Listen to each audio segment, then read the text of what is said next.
గారు మీకు ప్యానెల్ సభ్యులకు అలాగే 99 వీక్షకులందరికీ గుడ్ ఈవినింగ్.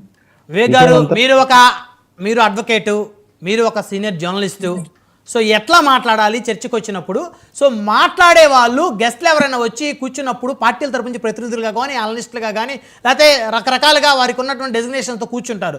సో వారు మాట్లాడేటప్పుడు ఒక గ్రూప్ ఆఫ్ పీపుల్ మీద, ఒక సమూహం మీద జుగుప్సాకరంగా మాట్లాడే క్రమంలో మోడరేటర్ దాన్ని కంట్రోల్ చేయలేక స్తబ్దుగా ఉన్నా కూడా, లేకపోతే ఆయనకు వంతపాడినా కూడా మోడరేటర్ తప్పు అంటారా కాదంటారా? ఒక అడ్వకేట్ మీరు, ఒక సీనియర్ జర్నలిస్ట్ మీరు చెప్పండి.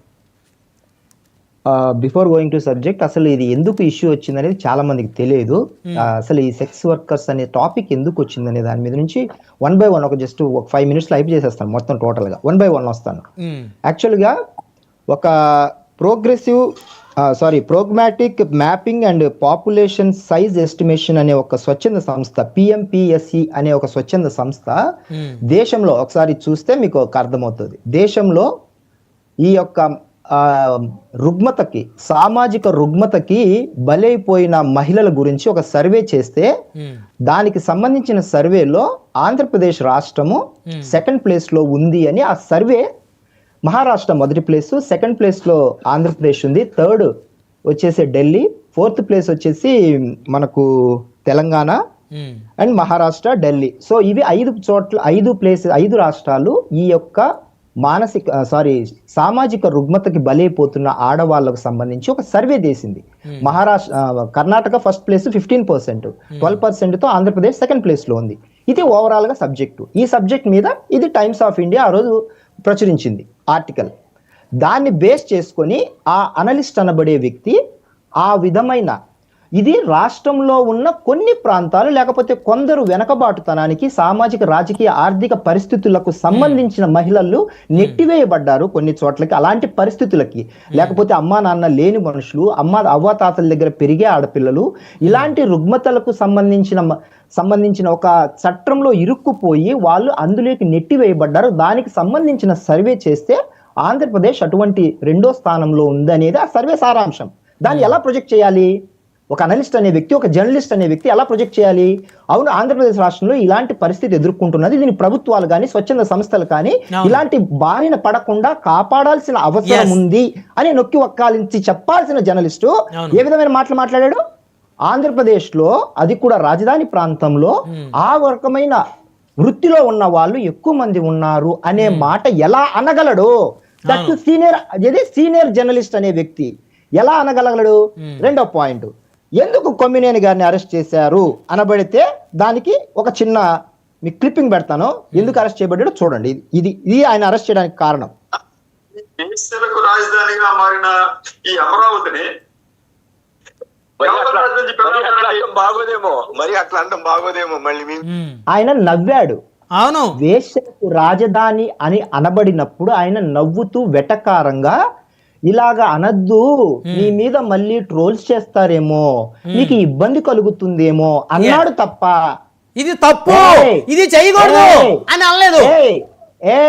కృష్ణంరాజు, తప్పు మాట్లాడుతున్నావు. ఒక నిజమైన మోడరేటర్ అయినంటే అనేవాడు. ఇప్పుడు లాస్ట్ టైం మీరు వేరే ఛానల్లో ఉన్నప్పుడు బ్రహ్మనాయుడు గారు, నేను ఒక డెరిగేటివ్ కామెంట్ చేస్తే, వివేక్ గారు దిస్ ఇస్ నాట్ అలౌడ్ అని మీరు వెంటనే, నేను ఒక తప్పు లైన్ దాటి మాట్లాడినందుకు మీరు వెంటనే నన్ను PCR కట్ చేయించారు. ఎందుకు చేశారు? ధర్మం. ఇప్పుడు ఆ KSR అనే వ్యక్తి అలా ప్రవర్తించి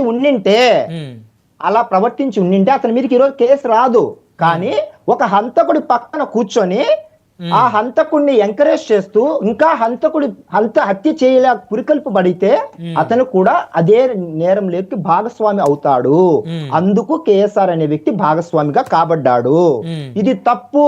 ఛానల్ ఎంకరేజ్ చేయదు, ఛానల్ బేషరతుగా క్షమాపణలు చెబుతోంది, లేకపోతే కృష్ణంరాజు నువ్వు క్షమాపణలు చెప్పాల్సిందే అని ఉండింటే KSR అనేవాడు పక్కకు పోయేవాడు. అలా జరగలేదు. ఎంటర్టైన్ చేయబడ్డాడు. ఆ విషయంలో, ఆ దోషంలో, ఆ నేరంలో ఆయన కూడా భాగస్వామిగా మాట్లాడాడు, ఆనందించాడు. ఇక నమోదైన కేసులకు సంబంధించి 79 insulting women's modesty by words and gestures, రెండోది 196(1) ప్రమోటింగ్ ఎనిమిటీ బిట్వీన్ 2 groups, రెండోది కూడా వ్యాలిడే. 353(2) హేట్రెడ్ బిట్వీన్ 2 groups, అది వ్యాలిడే. 299 ఇంటెన్షన్ కాజ్ టు డెత్, అంటే మానసికంగా చాలా మందికి ఉద్వేగభరితమై ఇంత మాట అంటాడని చనిపోయేందుకు కారకమైన సెక్షన్ ఇది.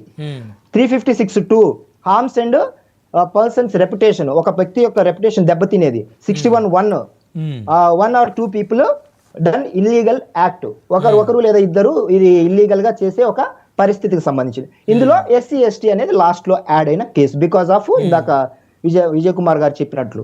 సో ఇందులో సెక్షన్స్ అన్ని వ్యాలిడే. ఇకపోతే సురేష్ గారు ఏమైతే వైసీపీ ప్రతినిధిగా అన్నారో, ఆయన ఈ కేసులు ట్రాన్సిట్ తీసుకొని రాలేక ట్రాన్సిట్ కు సంబంధించిన ఎందుకు తీసుకురాలేదు, ప్రొసీజర్ ఫాలో అవ్వలేదు అనే కారణానికి సంబంధించినది జడ్జి గారు చూసుకుంటారు, ప్రాసిక్యూషన్ చూసుకుంటది. డోంట్ వరీ, అది పెద్ద విషయం కాదు. ఒకవేళ మీరు అనుకున్నట్టు జరిగితే గన జడ్జి గారు చూసుకుంటారు ఆ విషయం, ప్రాసిక్యూట్ వాళ్ళు చెప్తారు, అలాగే ఈయన తరపు గవర్నమెంట్ కి సంబంధించిన వాళ్ళు కూడా చెప్తారు. Don't worry. సో నేనేమంటున్నానంటే దీనికి సంబంధించిన ఈ కేసుకు సంబంధించి ఇలాంటి మాటలు మాట్లాడిన వ్యక్తుల్ని నేను చాలా సార్లు, మీరు అంటూ ఉంటారు నేను బ్రోకర్ అనలిస్ట్ అని ఎందుకు అంటానంటే, మీరు చాలా సార్లు ఖండించేవాళ్ళు. ఎందుకంటానంటే ప్రజల పక్కన నిజాయితీగా మాట్లాడుకోకుండా ఒక వ్యవస్థకో లేకపోతే ఒక వ్యక్తికో ఒక పార్టీకో కొమ్ము కాసినప్పుడు నోటికి వచ్చినట్టు మాట్లాడితే వాళ్ళు అనలిస్టులు కాబడరు. ఎంత సీనియర్ అయితేనేంటి, నోటికి ఇష్టానుసారంగా మాట్లాడితే ఇక్కడ ఇంకొకటి వివేక్ గారు